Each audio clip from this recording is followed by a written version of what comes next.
اکا دکا افراد کو خاموشی، ہے نا، اکا دکا افراد کو خاموشی سے اسلام کی دعوت دیتے ہوئے 3 برس گزر گئے۔ قریش اور دوسرے قبیلوں کے کچھ لوگ، کچھ کچھ کچھ اچھے لوگوں نے اسلام قبول کر لیا، اور یوں اسلام کی اعلانیہ تبلیغ کے لیے حالات میں تھوڑی سی گنجائش ہو چلی، تو اللہ تعالیٰ نے رسول اکرم صلی اللہ علیہ وسلم کو حکم دیا، بسم اللہ الرحمن الرحیم، وَأَنذِرْ عَشِيرَتَكَ الْأَقْرَبِينَ وَاخْفِضْ جَنَاحَكَ لِمَنِ اتَّبَعَكَ مِنَ الْمُؤْمِنِينَ فَإِنْ عَصَوْكَ فَقُلْ إِنِّي بَرِيءٌ مِّمَّا تَعْمَلُونَ۔ آپ اب لوگ یعنی کہ اور اب آپ اپنے نزدیکی رشتہ داروں کو ڈرائیں، پھر جو ایمان لائیں اور آپ کے پیروکار بن جائیں ان کے لیے اپنا ہم ان کے لیے اپنا بازو جھکائے رکھیں، اور جو آپ کی بات نہ مانیں ان سے آپ اپنی لا تعلقی کا اعلان کر دیں۔ اچھا دیکھیے جی، اب کیا ہوا کہ اللہ رب العالمین نے آپ صلی اللہ علیہ وسلم کو حکم دیا، آپ نے 3 سال لگاتار دعوت کی، خفیہ طور پہ دعوت دی، اور جب آپ نے دعوت دی تو کچھ ایسے افراد جو ہوئے الحمدللہ اسلام لانے لگے، اسلام لائے لوگ۔ اس کے بعد کیا بنا کہ اللہ رب العالمین نے اب آپ کو اعلانیہ طور پر دعوت و تبلیغ کا حکم دے دیا، یعنی اسلام جو ہے اب چھپا نہیں رہے گا جی، اسلام اب چھپا ہوا نہیں رہے گا، اب آپ نے کیا کرنا ہے، آپ نے اعلانیہ طور پر دعوت دینی ہے، اور دعوت ایسے دینی ہے کہ آپ نے اپنے نزدیکی رشتہ داروں کو ڈرائیں، آپ اپنے رشتہ دار جو آپ کے نزدیکی ہیں ان کو ڈرائیں، ہے نا، اور پھر جو ایمان لائیں اور آپ کے پیروکار بن جائیں ان کے لیے اپنا بازو جھکائیں، یعنی کہ جو ایمان آپ پر لے آئیں، آپ کی اتباع کر لیں، آپ کی پیروی کر لیں، آپ کے رب یعنی وحدہ لا شریک پر ایمان لے آئیں، آپ پر ایمان لے آئیں، وہ آپ کے رب کی عبادت کرنے لگیں، تو ان کے لیے کیا کریں، اپنے بازو کو جھکائیں، یعنی کہ نرم پڑ جائیں ان کے لیے، ہر معاملے میں ہر جگہ ان کے لیے یعنی کہ آسانیاں کرنے کی کوشش کریں، اپنے دل میں ان کے لیے نرمی رکھیں، ان کو صلہ رحمی سکھائیں، ان کو جو ہے دعوت و تبلیغ کے جو رولز ہیں وہ سکھائیں، اسلام کیا ہے وہ بتائیں، رسول کا کیا مقام ہوتا ہے وہ بتائیں، اللہ کون ہے، اللہ کی توحید کیا ہے اس کے بارے میں بتائیں، اسلام کیا ہے، دین اسلام کے بارے میں بتائیں،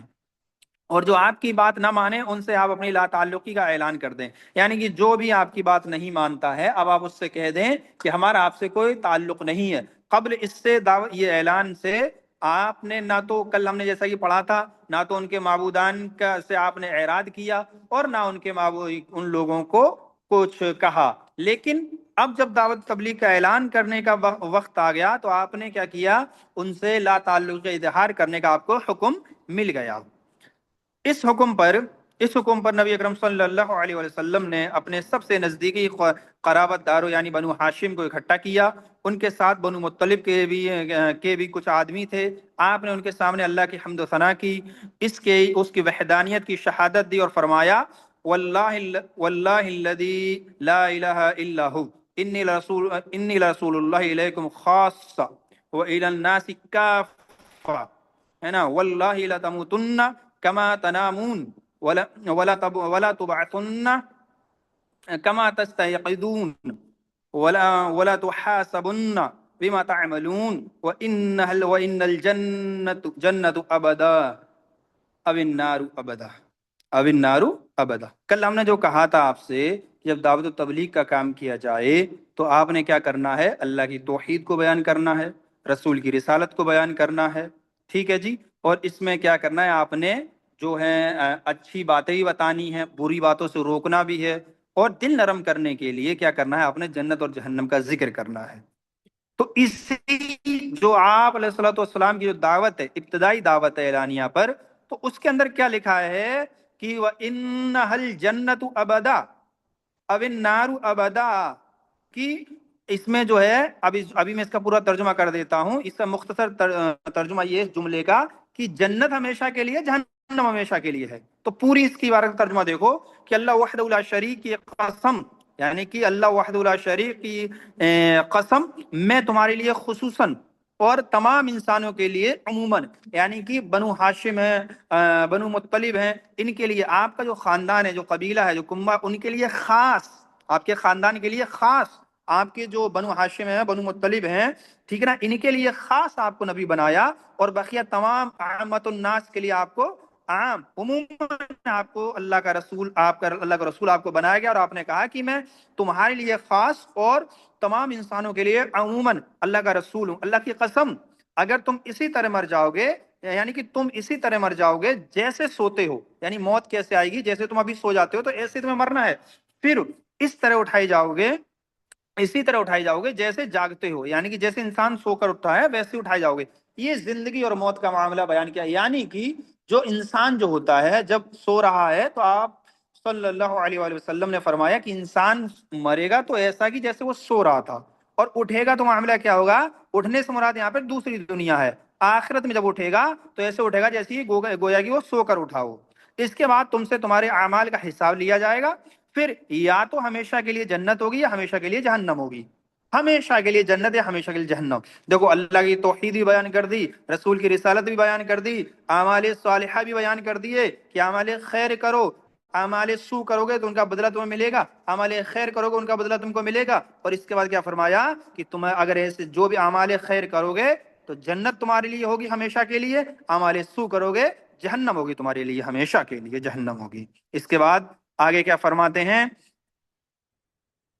ہاں نبی اکرم صلی اللہ علیہ وآلہ وسلم کی باتیں سن کر سب نے نرمی سے گفتگو کی، یعنی آپ کے بنو ہاشم بنو مطلب جو تھے انہوں نے نرمی سے گفتگو کی، بڑے آہستہ سے گفتگو کی۔ یہ دیکھو اللہ وحدہ لا شریک نے آپ صلی اللہ علیہ وآلہ وسلم کی جو حیبت ہے نا وہ ابتدائی سے، جو شروع سے ہی رکھی تھی۔ آپ پیدا ہوئے اور آپ نبی بنائے گئے، یعنی کہ نبی کی نبوت کے بعد کا معاملہ تو بہت اعلیٰ ہے، قبل اس سے آپ کی حیبت جو تھی، لوگ آپ سے نا ادب سے بات کرتے تھے، احترام سے بات کرتے تھے، بڑے پیار سے بات کرتے تھے، نرمی سے بات کرتے تھے، آپ سے کوئی بغض و عداوت نہیں رکھتا تھا۔ یہ آپ کا ایک، اللہ نے آپ کو ایک شرف دی، آپ سے نوازا تھا، آپ کے ایک آپ کے مقام مرتبہ یہ اللہ وحدہ لا شریک نے کیا تھا۔ پھر صرف آپ کے چچا ابو لہب، یعنی کہ آپ کو جو چچا ابو لہب تھا بدبخت، اس نے کہا تھا اس کا ہاتھ اس سے پہلے پکڑو، یعنی کہ اس کا ہاتھ اس سے پہلے پکڑو، مراد اس سے یہ ہے کہ اس سے پہلے اس کو روک لو کہ عرب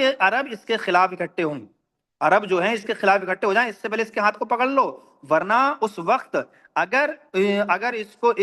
کو ان کے حوالے کر دو گے تو ذلت اٹھاؤ گے، اور اگر اس سے بچانا چاہو گے تو مارے جاؤ گے۔ یعنی کہ یہ بدبخت شروع سے ہی کہہ رہا ہے کہ آپ صلی اللہ علیہ وآلہ وسلم نے جیسے ہی دعوت کا اعلان کیا تو یہ کیا کہہ رہا ہے کہ جس کے ہاتھ کو پکڑ لو، نعوذ باللہ من ذالک، اسلام کی دعوت کو روک دو، اور کیا کریے گا کہ کیا ہوگا معاملہ، یہ ڈر رہا تھا، یہ معاشرے کا ڈر تھا، یہ خوف تھا، کبھی یہ جو عرب کے جو لوگ تھے ان کا خوف تھا۔ آج بھی معاشرے میں آپ کو بہت سارے ایسے لوگ ملیں گے، جو ہی آپ دعوت و تبلیغ شروع کر دو گے تو کہیں گے ارے اس کو روک لو بھائی، معاملہ خراب ہو جائے گا۔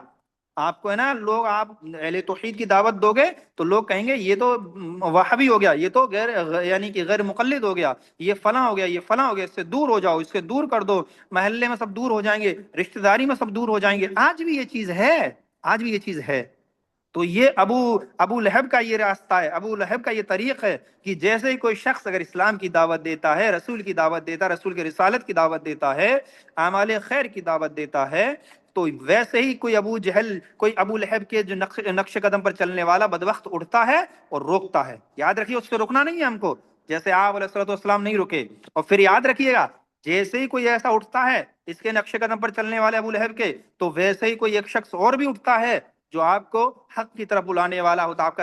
آپ کا ساتھ دینے والا ہوتا ہے، جیسا کہ ابو طالب تھے۔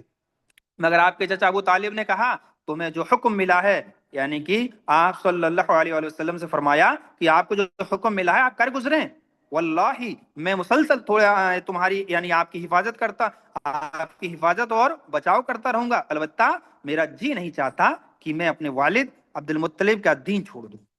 یہ ان کی بات تھی، انہوں نے کیا کہا کہ میں آپ کی مدد تو کرتا رہوں گا جی، مسلسل آپ کی حفاظت کروں گا، مسلسل آپ کا بچاؤ کروں گا، آپ کے خلاف کوئی بھی آ جائے فرق نہیں پڑتا جی، آپ کے خلاف کوئی بھی آ جائے فرق نہیں پڑتا، لیکن میرا جی یہ چاہتا ہے کہ میں اپنے جو میرے والد عبد المطلب تھے میں ان کے دین پر باقی رہوں۔ یہ ان کا پرسنل ان کا ویو تھا، اور اسی کے تحت ہم کہتے ہیں جو رسول اللہ نے اپنے حدیث میں آتا ہے کہ جو یہ ابو طالب کے لیے آتا ہے کہ آپ جہنم کے یعنی کہ بالکل کنارے پہ آ گئے، آپ جہنم کے بالکل کنارے پہ آ گئے۔ بعض روایت میں آتا آپ کو جو وہ ہے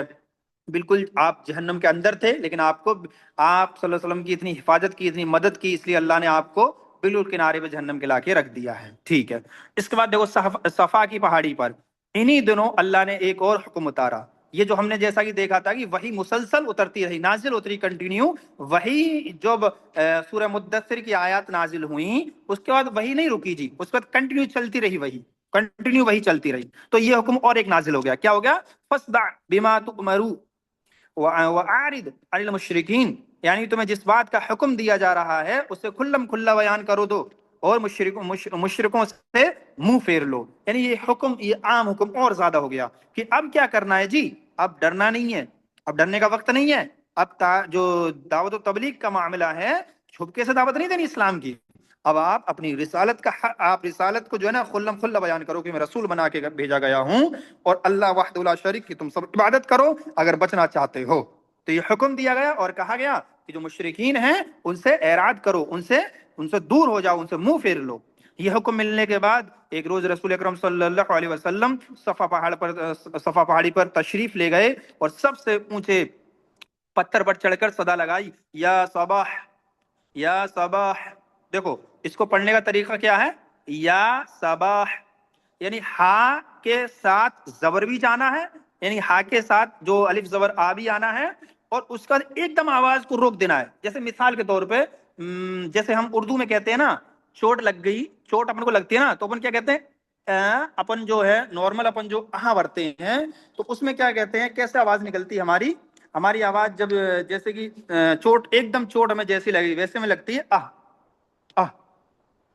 ہے نا آہ. تو اب جو ہاں ہے نا وہ بالکل ساکن ہے، تو اسی طرح اس کی آواز نکالنی ہے. اچھا یہ ہوتا کیا تھا صبح، چونکہ اس میں وہ طلبہ و طالبات ہی پڑھ رہے ہیں جو الحمدللہ عربی پڑھ رہے ہیں ہمارے پاس، تو میں چاہتا ہوں کہ آپ لوگوں کو تھوڑا اس کے بارے میں بھی بتاؤں. تو آپ لوگ بتائیں اس کے بارے میں بتاؤں یا پھر آگے بڑھ جاؤں عربی میں، کیونکہ یہ عربی کا قواعد ہیں اس کے تحت بتانا پڑے گا. تو بتاؤں یا آگے بڑھ جاؤں؟ جی جی بچوں، بتاؤں یا آگے بڑھ جاؤں؟ بتائیے شیخ.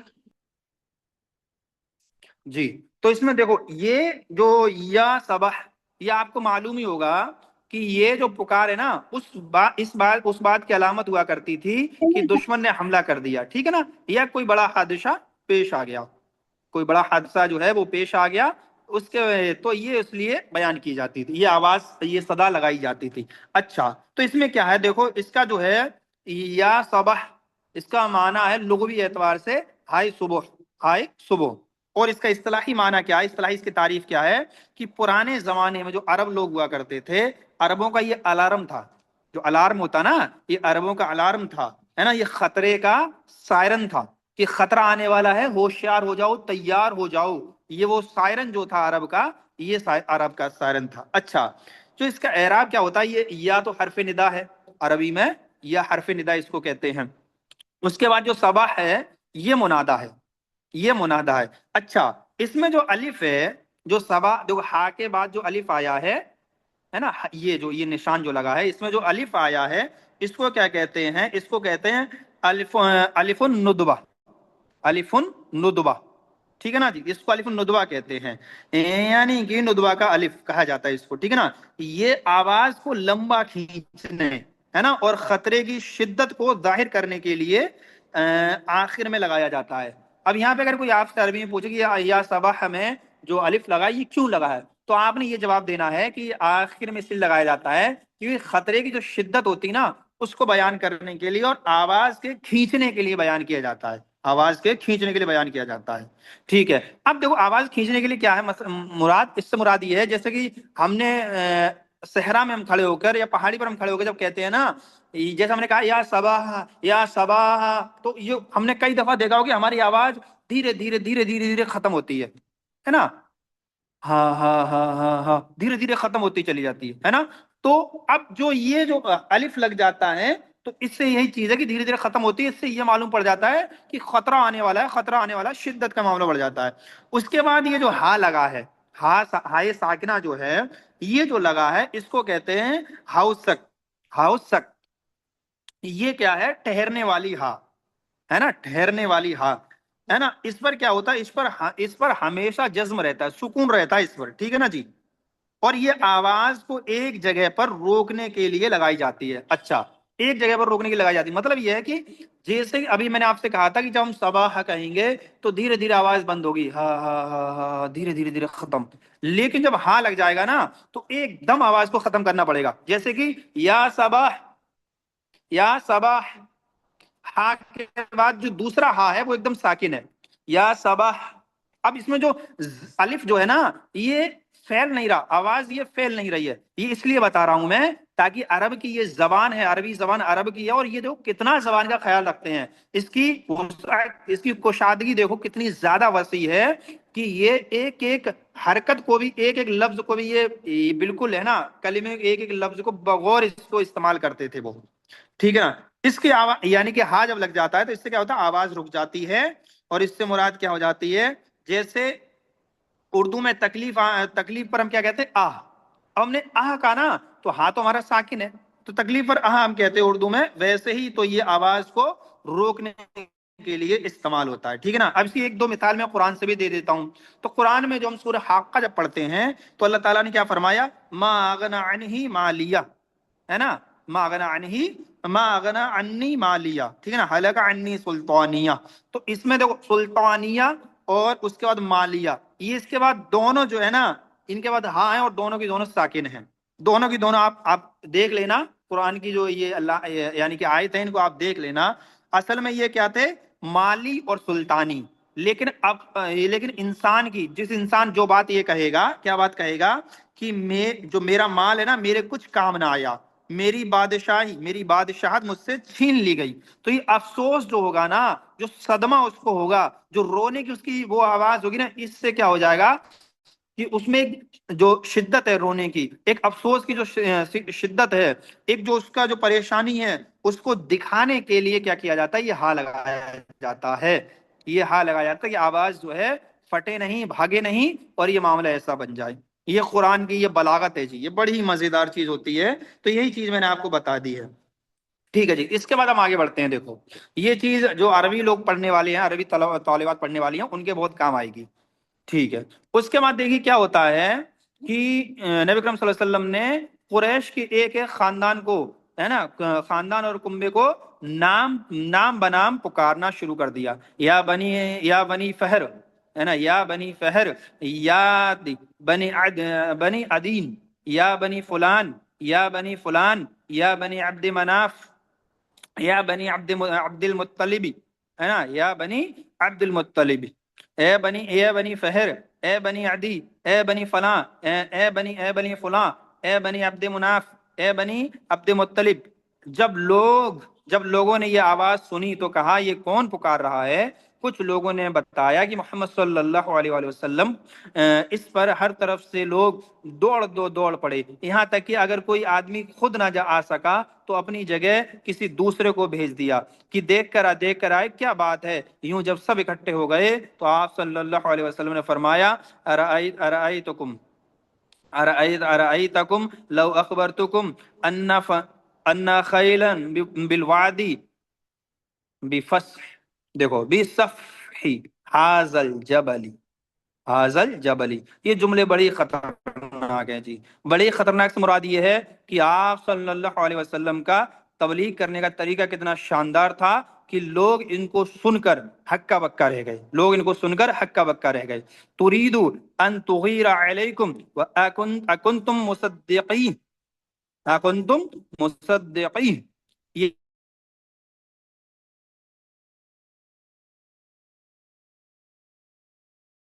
پیچھے